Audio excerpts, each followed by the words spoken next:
결혼하기 전만 해도 내 꿈은 모교인 이화여대에서 학생들을 가르치는 것이었다. 하지만 예수님을 알고 난 뒤 나는 공부에 대한 우선순위를 내려놓았다. 그런 내게 하나님께서는 공부할 수 있는 기회를 다시 주셨다. 아이들이 초등학교와 유치원에 다니던 어느 날, 남편은 집에서 1시간 거리에 있는 뉴욕 주립대학으로 내 손을 끌고 갔다. 남편의 손에 이끌려 입학하게 된 특수교육학과 대학원에서 학문을 다시 접할 수 있었지만 나는 박사학위를 끝내지 못하고 귀국했다. 귀국한 지 1년이 지났을 때 스승인 이화여대 특수교육학과 추국희 교수님이 봄학기부터 이화여대에서 강의를 맡으라고 하셨다. 무척 기쁘기도 했지만 한편 내가 맡은 첫 번째 과목인 특수교육 교재 개발을 잘 가르칠 수 있을지 걱정이 앞섰다. 장애아동 개인의 특성에 맞는 교사가 만들어야 할 교재의 이론과 실제를 가르치는 과목이었는데 미국은 상업용 교재가 풍부하지만 우리의 특수교육 현장은 교재가 형편없이 부족했기 때문이었다. 추 교수님은 망설이는 나를 나무라셨다.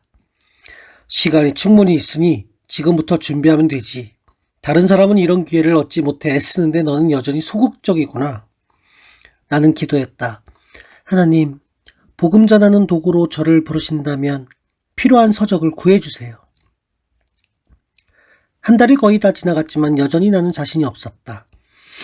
하루는 문서 선교에 열심인 미국인 친구 웨슬리 웬트워스 씨가 우리 집에 다니러 왔다.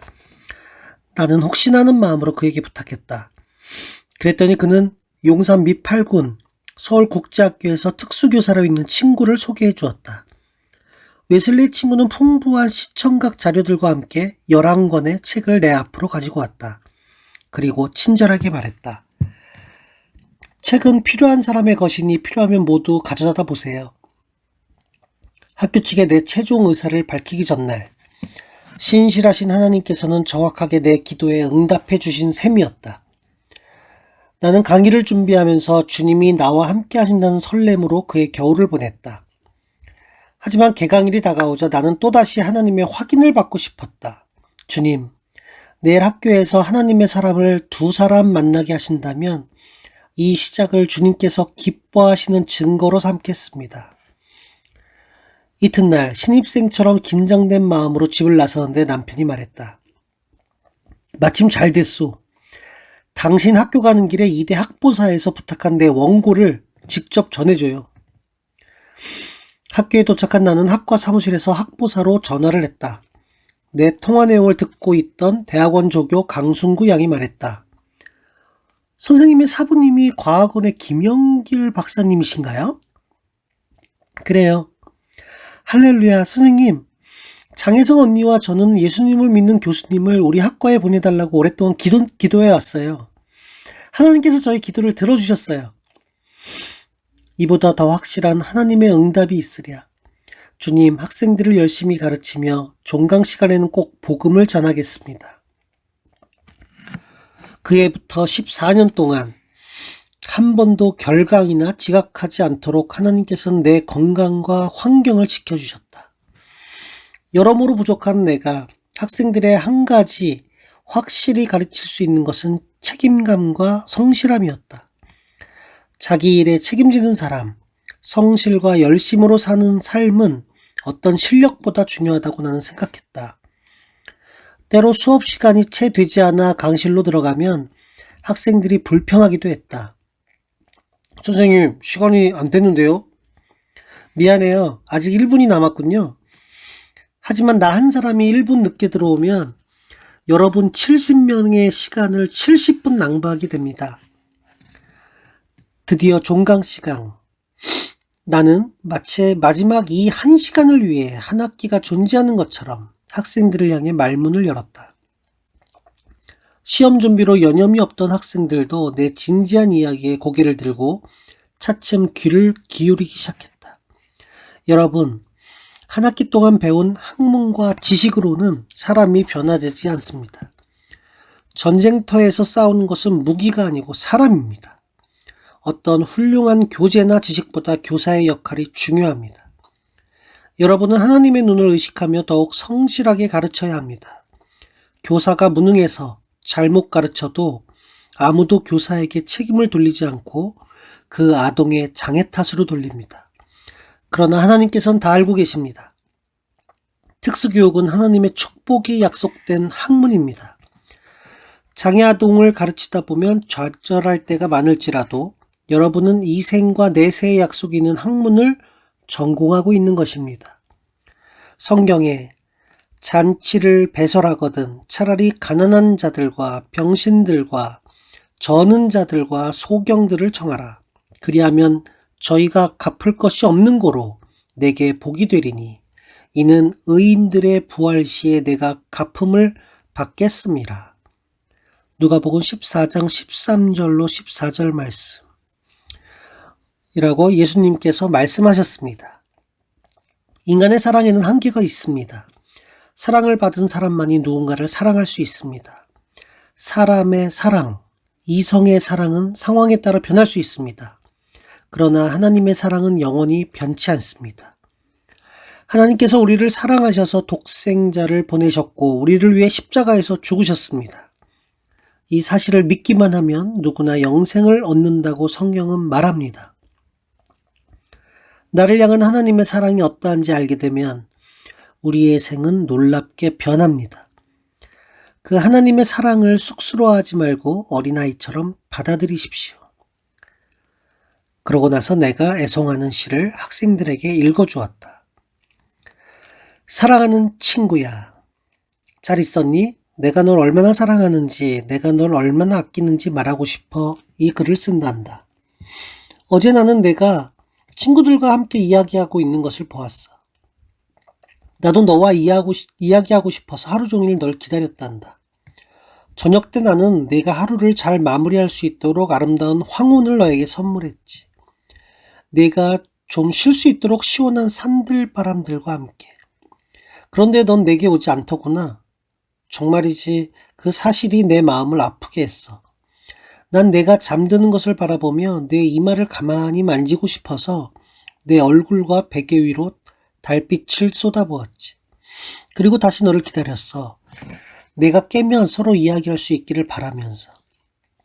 난 너를 위해 선물도 많이 준비했단다. 하지만 넌 오늘도 늦게 일어나 바삐 나가더구나. 내 생각은 조금도 하지 않고. 그래도 난 널 사랑해. 내 눈물이 빗물에 섞여 내리고 있단다. 그런데 너는 오늘 무척 슬퍼 보이는구나. 그것이 또 날 아프게 하는구나. 나도 그런 마음을 알거든. 내 친구들도 여러 번 날 실망시키고 아프게 했어. 하지만 난 널 변함없이 사랑해. 만약 내가 널 사랑해 라는 내 말에 조금이라도 귀 기울인다면. 파란 하늘에서도 잔잔한 푸른 초장에서도 내게 말했어. 나뭇잎들과 아름다운 꽃들을 통해서도 난 너에게 속삭였어. 산속에 흐르는 시냇물을 통해서도 내 사랑을 너에게 전했었어. 새들에게도 너에 대한 내 사랑을 노래하게 했어. 난 너를 따뜻한 햇살로 옷 입히고 자연 속의 꽃내음으로 내 주위를 향기롭게 했단다. 너를 향한 내 사랑은 대양보다 깊고 내가 가진 어떤 간절한 소원보다도 더 크단다.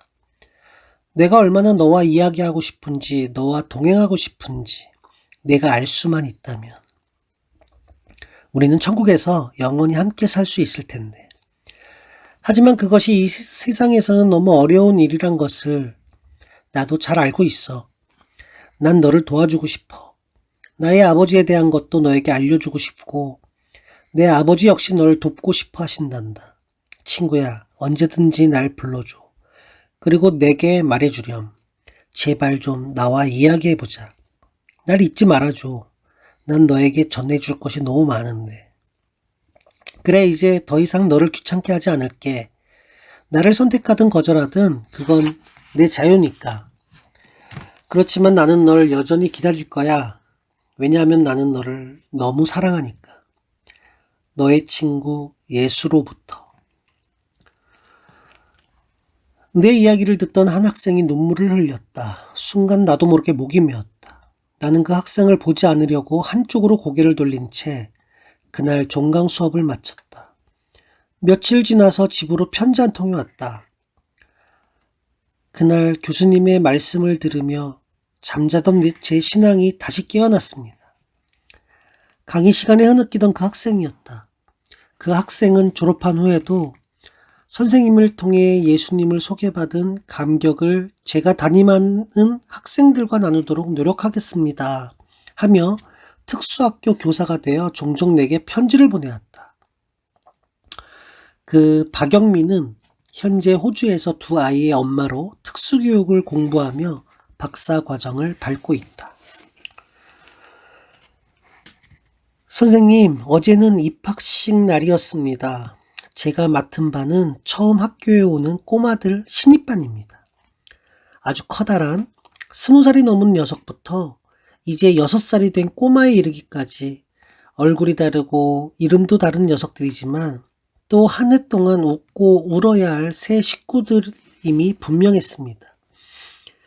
처음 엄마 아빠랑 떨어져서 외톨이가 된 영표가 풀이 죽어서 마음이 아팠는데 수업 마치고 돌아가는 시간에 주머니에서 손을 꺼내 제 손을 잡아주는 순간 얼마나 고맙고 감사했던지요.